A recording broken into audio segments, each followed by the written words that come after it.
আসসালামু আলাইকুম। আজকে এই সুন্দর একটি বেবি ফ্রক আপনাদের সাথে শেয়ার করছি। এই পিঙ্ক কালারের বেবি ফ্রকটি আপনাদের জন্য খুবই আকর্ষণীয়ভাবে তৈরি করেছি। আপনারা অবশ্যই থাম্বনেইলে দেখে বুঝে গিয়েছেন আমি এই বাচ্চার জন্য কি সুন্দরভাবে ড্রেসটা তৈরি করেছি। তো ড্রেসটি তৈরি করার সবটা প্রসেস আপনাদের সাথে শেয়ার করছি। আমি এখানে কতটুকু কাপড় নিয়েছি এবং কত বয়সী বাচ্চার জন্য নিয়েছি, আপনারা যদি সেটা জানতে চান আমাকে অবশ্যই কমেন্ট বক্সে জানাবেন। আপনি আপনার বাচ্চার জন্য কত বয়সী বাচ্চার জন্য তৈরি করতে চাচ্ছেন। টপ পার্টের জন্য আমরা এখানে 9.5 ইঞ্চি পরিমাণ নিয়েছি। এখন কাপড়টাকে 4 পার্ট করে নিয়েছি। এখন বডির জন্য নিচ্ছি আমরা এখানে 6 ইঞ্চি পরিমাণ এবং লং নিয়েছি 9.5 ইঞ্চি পরিমাণ। কাঁধের জন্য এবং গলার জন্য নিয়েছি আমরা 5 ইঞ্চি পরিমাণ, গলার জন্য 2 ইঞ্চি, কাঁধের জন্য 3 ইঞ্চি পরিমাণ। প্রথমে আমরা গলাটা মেজারমেন্ট করে নিচ্ছি। 2 ইঞ্চি নেওয়ার পর গলার যে লেন্থ সেটা নিয়েছি আমরা 5 ইঞ্চি পরিমাণ, আর্মহোলও নিচ্ছি আমরা 5 ইঞ্চি পরিমাণ। যেহেতু ভি শেপ গলা হবে সে কারণে আমরা 5 ইঞ্চি নিয়েছি। 6 ইঞ্চি নিচ্ছি বডি এবং মাজার জন্য নিচ্ছি 5.5 ইঞ্চি। নিচ থেকে আমরা হাফ ইঞ্চি উপরের দিকে করে নিব। এখন প্রত্যেকটা দাগ অনুযায়ী কাটিং করার আগে আমরা বডির জন্য 1 ইঞ্চি এক্সট্রা নিয়েছি। টপ পার্টটা কাটিং করা হয়ে গিয়েছে। এখন আমরা যে টপ পার্টের জন্য আমরা ডিজাইনটা করব, তো সেই জন্য এখানে কাপড় নিয়েছি 32 ইঞ্চি পরিমাণ। আমরা এক সাইডে একটি ফ্লোরাল কুচি দিব, সেটার জন্য 32 ইঞ্চি নিয়েছি এবং পাশে নিয়েছি 4.5 ইঞ্চি পরিমাণ। এখানে একটি পার্ট আমরা খুলে নেওয়ার পর এভাবে কুচি দিয়ে কিন্তু ব্যাক পার্ট এবং ফ্রন্ট পার্ট দুই সাইডেই কিন্তু আমরা তৈরি করে নিয়েছি। এই কুচিগুলো দেওয়া খুবই ইজি আর খুব সহজ, আপনাদেরকে আমি সেলাইয়ের মাধ্যমে দেখিয়ে দিব। নিচের ঘেরের অংশের জন্য নিয়েছি আমরা এখানে 17 ইঞ্চি পরিমাণ। এখানে বিশেষ করে আমি তৈরি করছি 7.5 বছরের বাচ্চার জন্য এই ড্রেসটা। এখন আমরা গলার জন্য পট্টিটা সেলাই করে নিব। আমি গলার মাপ অনুযায়ী এখানে পট্টি কাটিং করে নিয়েছি। পট্টির যে কোনো সাইড থেকে মানে যে সাইডটা আমাদের ব্যাক সাইডে যাবে সেই সাইডটা আমি সেলাই করে নিয়েছি। এখন আমরা ভাঁজ দিক থেকে পট্টিটাকে ভালোভাবে অ্যাটাচ করে নিব। প্রথমে একটি সেলাই দেওয়ার পর আমরা কর্নারে এসে আবার একটি ঘুরিয়ে সেলাই দিয়ে নিচ্ছি। আমরা যেহেতু ভি শেপ গলা শেয়ার করছি, আপনারা চাইলে রাউন্ড শেপ গলাও দিতে পারেন। তো রাউন্ড শেপ গলা থেকে ভি শেপ গলাটাই বেশি সুন্দর লাগবে এই ড্রেসটাতে।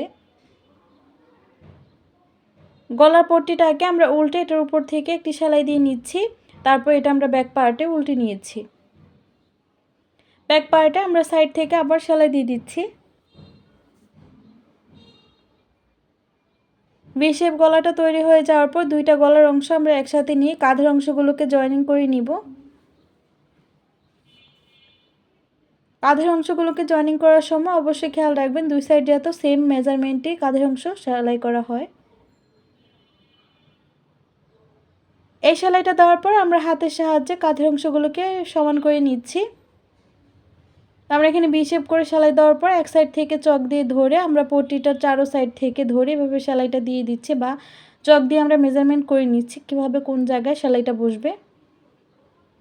তো এক সাইড থেকে আমরা বাড়তি নিচ্ছি আর এক সাইড থেকে শর্ট নিব, কারণ শর্টটা আমাদের ভিতরের দিকে গিয়ে বাড়তিটা উপর থেকে যাবে। তো তার আগে আমরা হাতার যে অংশটা সেটা চিকন করে আমরা ভাঁজ দিয়ে সেলাই করে নিচ্ছি বা পাইপিনের মতো সেলাই করে নিচ্ছি।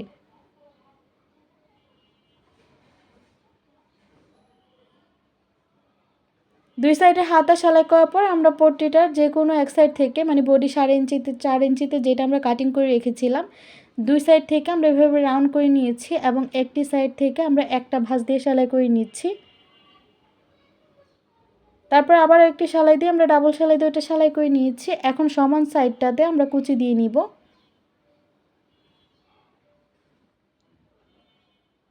কুচিটা আমি স্ক্রু ড্রাইভার এবং হাতের সাহায্যে কুচিটা অ্যাডজাস্ট করে নিচ্ছি, বেশি কম না, একদম মিডিয়াম সাইজের কুচি দিয়েছি।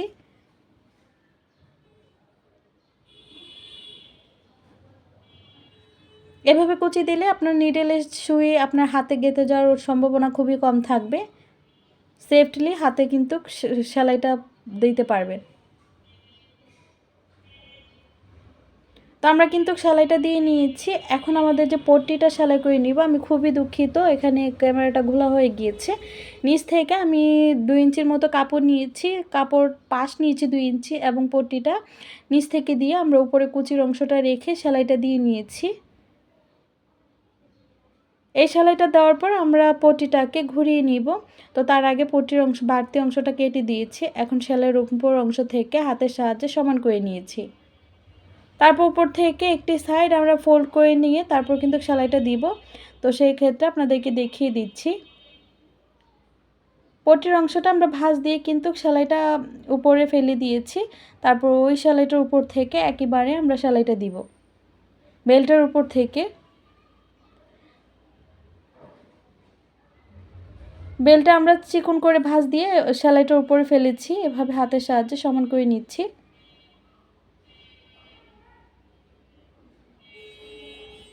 এটা আমি একটু ভিন্নভাবে তৈরি করার চেষ্টা করেছি। আশা করছি আজকের এই গোলাপি কালার ড্রেসটা বা গোলাপি প্রিন্সেসকে পরানোর জন্য এই ড্রেসটা মেকিং করছি। এক সাইডে এসে আমরা এভাবে পুরোপুরি নেইনি, তো এই সাইড থেকে ঘুরিয়ে আবার বেল্টের উপর থেকে সেলাইটা দিয়ে নিচ্ছি। এভাবে সেলাই দেওয়ার পর আমাদের আরেকটি সাইডেও কিন্তু জয়েনিং করে নিব। আমি সুন্দরভাবে দেখানোর চেষ্টা করছি, আশা করছি আপনারা খুবই ধৈর্য সহকারে দেখার চেষ্টা করবেন, তাহলে কিন্তু আপনি বুঝে যাবেন। তো কাঁধের অংশের দিকে আমি ভেবে মেজারমেন্ট করে নিচ্ছি যে কোন সাইড পর্যন্ত আমাদের যে কুচিটা যাবে। তো সেই জন্য সাইড থেকে ভাঁজ করার পর আমরা চিকন করে কাপড়টা ভিতর দিকে ফোল্ড করে আমরা সেলাইটা দিব। পাইপিংটার উপরে আমরা কিন্তু যে ভিতরে যে কুচিটা অংশটা সেটা কিন্তু রেখেছি। তারপর এভাবে কিন্তু জয়েনিং করে নিব। সেমভাবে আমরা প্রথমটা যেভাবে জয়েনিং করেছি সেকেন্ডটাও আমরা জয়েনিং করব, শুধু লেন্থটা আর একটু বাড়বে।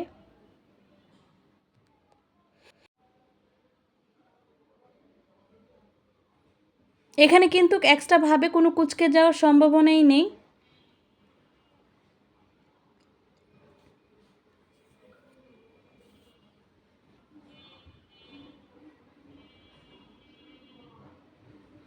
আমি সেলাইটার কুচিটার উপর থেকে সেলাইটা দিচ্ছি পট্টিটা রেখে। এখানে চাইলে কিন্তু সাদা কালারের বা হোয়াইট কালার যেটি আপনারা চিনেন, সাদা হোয়াইট একই, শুধু ইংলিশভাবে বলছি সেই কারণে। যেহেতু আপনারা আমার যদি ভিডিওটা ইংলিশে ট্রান্সলেশন হয়ে যায় অবশ্যই সেটিং অপশনে গিয়ে আপনারা বাংলাতে করে নিতে পারেন।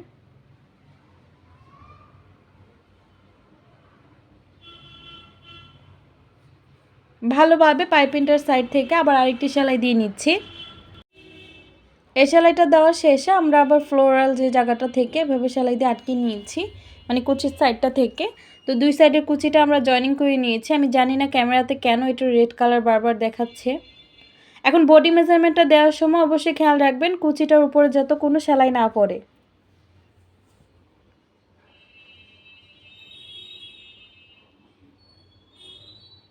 দুই সাইডে বডি মেজারমেন্ট আমরা সেলাই করে নিয়েছি। এখন নিচে ঘের অংশটা আমরা সেলাই করে নিব।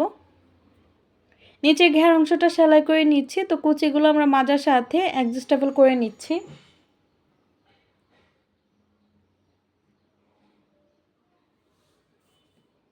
কুচিগুলো দেওয়ার ক্ষেত্রে আমি খুবই সাবধানের সাথে কুচিটা অ্যাডজাস্ট করে নিচ্ছি, যাতে কোনো সাইড থেকে বেশি কম না হয়, যাতে সমান পজিশনেই যায়। আমি কিন্তু দুই সাইড থেকে মানে এক সাইড থেকে জয়েনিং করে নিয়েছি আগে, এখন আমি আরেকটি সাইডও বন্ধ করে দিচ্ছি। আরেকটি সাইড বন্ধ করে নেওয়ার পর আমাদের এখন মাজার যে টপ পার্টটার সাথে নিচের ঘের অংশটা অ্যাটাচড করে নিব।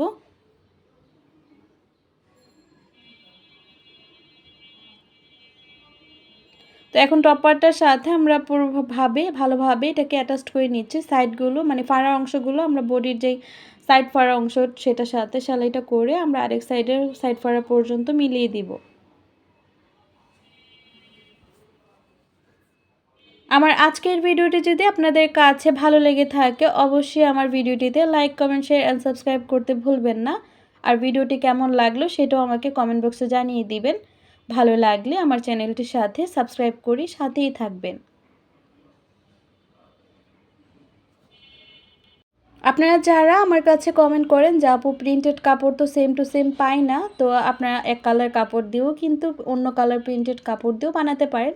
তো তাদের জন্যই আজকে আমি এক কালার কাপড় দিয়ে সুন্দর একটি প্রিন্সেস গাউন কাটিং শেয়ার করেছি। আশা করছি আজকের এই গাউনের যে ডিজাইনটা এবং মূল আকর্ষণটা আপনাদের কাছে ভালো লেগেছে।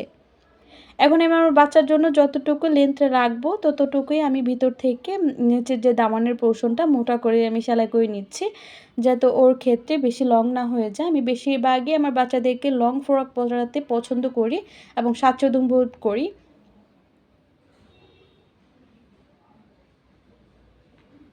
আমি চেষ্টা করব আপনাদের কাছে আমি এক কালার এবং প্রিন্টেড কাপড় মিক্স করে আপনাদের জন্য আরও বিভিন্ন ধরনের ডিজাইন নিয়ে আসতে। দামানের পোর্শনটা সেলাই করার পর হচ্ছে যে গলার নেক পোর্শনের ডিজাইনটা, জামার পুরো ফাইনাল লুকটা আপনাদের সাথে শেয়ার করছি।